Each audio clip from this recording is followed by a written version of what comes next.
Most men think fire is just anger, but fire is way more than that. Fire is the energy inside you, the intensity, the drive, the emotions that feel too big to hold. When fire's unregulated, it burns. It destroys relationships, it breaks trust, and sometimes it even burns down your marriage. But when fire's regulated, that same energy forges. It builds strength. It builds intimacy. It builds purpose. Fire isn't your enemy. It's your gift if you learn to regulate it.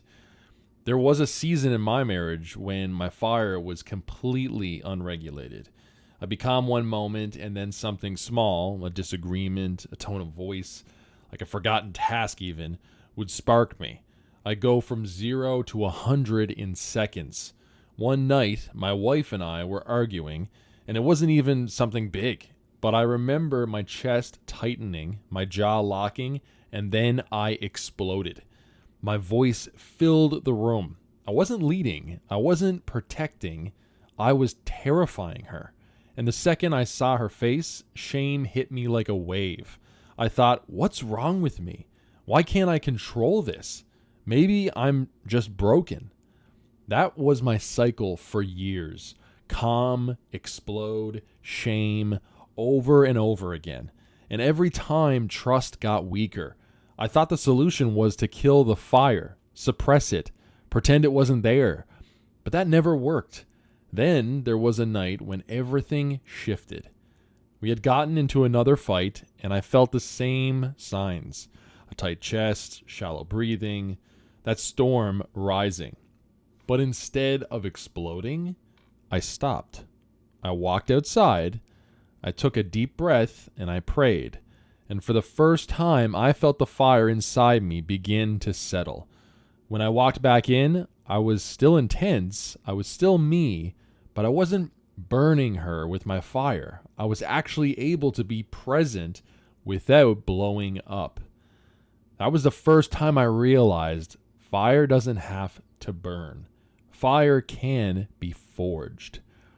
Fire shows up differently for different men. For some, it's rage. For others, it's drive that turns into obsession. And for others, again, it's shame, emotions spilling out sideways. Unregulated fire burns. It makes you snap at your wife. It shows up as road rage. It pushes your kids away because they never know which version of you they'll get. But regulated fire forges. It turns into patience instead of outbursts. It fuels courage, saying hard truths calmly.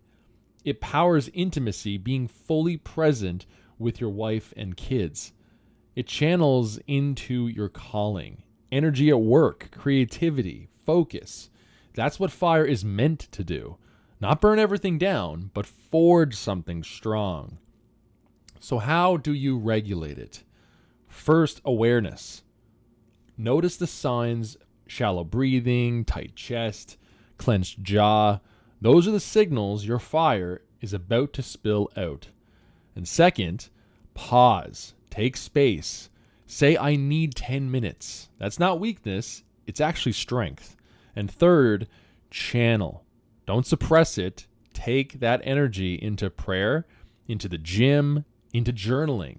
Fire needs somewhere to go. When you practice these steps, fire shifts from being a curse to being a gift. God didn't give you fire to destroy your life. He gave it to fuel your calling. In Scripture, fire is always tied to God's presence, His power, His purification. Fire burns away what doesn't belong, but it also lights the path forward. Your fire isn't there to shame you. It's there to shape you. So think about the last time your fire burned someone you love. Maybe it was your wife, your kids, or a coworker. How did it feel afterwards?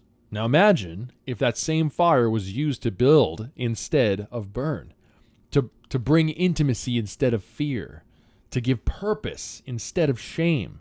That's the shift. Fire isn't just anger. Fire is your intensity.